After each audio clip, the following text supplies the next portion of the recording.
Antrian panjang terjadi di Kabupaten Merauke, Papua Selatan. Antrian terjadi akibat kendaraan tidak bisa melintas akibat kondisi jalan yang rusak.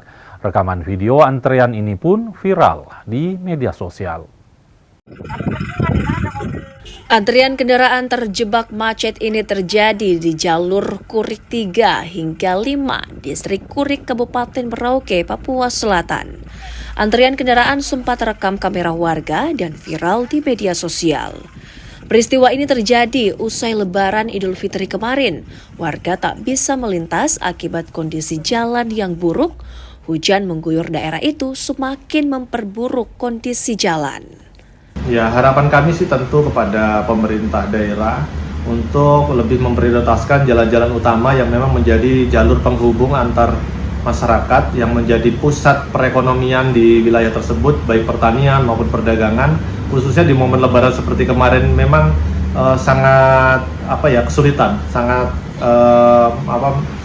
gimana perjalanan itu terhambat karena adanya jalan yang memang belum diperbaiki, baik ruas yang menuju Kurik 4 maupun yang ke arah Kumbe.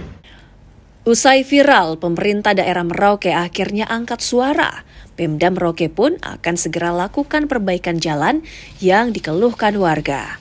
Namun pengerjaan dilakukan bertahap, menyesuaikan dengan kondisi anggaran.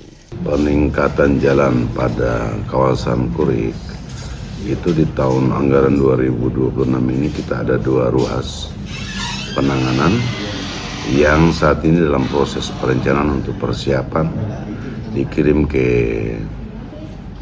bagian pengenalan barang dan jasa untuk ditenderkan.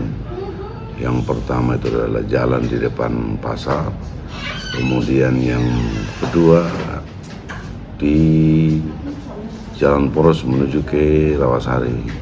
Kendala yang kita hadapi sekarang adalah panjangnya ruas jalan. Satu, panjangnya ruas jalan yang tidak sebanding dengan besaran anggaran yang turun ke daerah. Berdasarkan data Dinas PUPR Merauke, ada sekitar 900 km jalan yang butuh perbaikan.